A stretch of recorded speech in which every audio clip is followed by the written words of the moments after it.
Howdy folks, it's Matthew, your friendly neighborhood technician here, and I decided to share another grilling video with you. As soon as I press play, my kiddos are in the background. Alright, stop, Nero. Here, Nero, go around in the front here. Go around right here. They can see you right here. Say hi. Hi. Alright. Okay, so what am I going to make? I'm going to make some grilled nacho cheese dip. Now, how am I going to do this? Well, first of all, remember, all natural hardwood lump charcoal. So get you the good stuff. And we're going to cook over what we call an indirect fire. So an indirect fire is obviously where you have a fire that is set off to the side and is not directly under your food. So that's how I have this set up now. I have two smaller indirect fires set up on both sides of my grill there. And obviously we're going to be cooking right here. And that's how we're going to melt our cheese and all that other good stuff. So again, this is just a suggestion for a recipe for you. Mix and match anything that you want. Put this together how you want. But most importantly, make sure you have some cheese. So I'm going to be using some Velveeta. Now I also have some chorizo that I pre-cooked. I've got some cilantro. I've got some chopped green onions, also known as chives, and I've got some pico, and I'm going to be throwing in some of that leftover chili that we cooked the other day. So cheese, chili, green onions and cilantro, some chorizo, and some pico. That's what I'm going to be using to make this cheese dip. So, alright guys, well I'm going to get the fire going and then mix all this together and show you the next step. Alright guys, so this is how I mixed everything.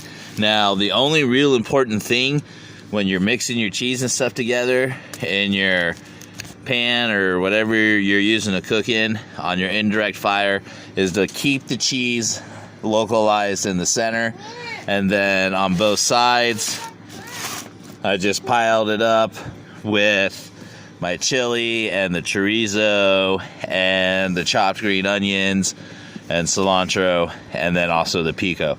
So here in just a minute, when the grill gets up to temperature, we'll put that on and start cooking this, melting it down, getting ready for nacho cheese. I can see the moon. Yeah, that moon looks awesome, doesn't it, guys? Yeah. Say hi, Rainer. Hi. Hello. All right, let's let's go ahead and get this fire going. All right, guys. Man, that looks good. We want to get that on this fire and get it all melted down. Yeah. Hopefully it doesn't get too dark, guys. Started this video a little late. So that fire is about ready. It's pretty good and even as far as heat goes on each side. So let's go ahead and get our cheese on there. All right, once you're in the 225 to 250 range, you can go ahead and start thinking about putting your cheese on. You're not going to want to get above 300 because then you might end up burning your cheese and all your good stuff. 300 is a little hot. 275 would cook it pretty quick. 225 to 250 is a good ideal range. And there you go. Now, remember, you can control your fires with your vents. So if the fires are getting a little big or a little hot, just go ahead and shut your vents. Shut the lid and check it in about 10 minutes. Alright, so check it about every 10-15 minutes or so. When you see that cheese starting to melt like that, that's how you know it's time to start mixing it up a little bit. I want to mix, but I can't. So just kind of start working all those Cheeses. goodies together.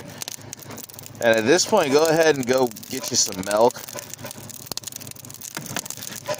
Like I have for my son. Milk's going to Make it taste better?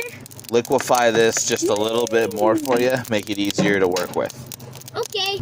Alright guys, at this point cheese is melting pretty good now. Now you got the milk? Hold on. Wait, stop. Okay. So now, just to liquefy it just a little bit, Whoa. make it easier to cook, I'm going to add just a little bit of milk.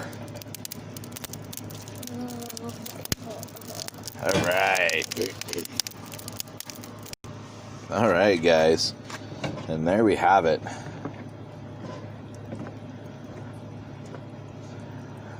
Some grilled nacho cheese. Now just get you some chips and pour this over your chips. You'll be good to go. This will feed me and my family for a few days. It's not too expensive to make. So remember, Velveeta cheese. If you want to add your own cheeses to it, like different types of shredded cheese or anything like that, go for it. I threw in some leftover chili that we had, some chorizo, cilantro, green onions. Season it up, cook it up however you want to. One of the key things is the indirect fire. And so that's building 2 smaller fires on each side and cooking it like that. You should have no issues whatsoever. So I am done cooking this. It's time to go feed the wife and the kids. I appreciate your support and everybody watching. Don't forget to subscribe. Also, don't forget, I'm still a mechanic, so if you have any questions as far as cars go or anything like that, shoot them to me in the comments. If you have any questions about cooking, you want to trade cooking tips and tricks, let's do that also. Okay, guys, well, this is Matthew, your friendly neighborhood technician, ending another cooking recipe and video for you. Everybody, y'all have a good night.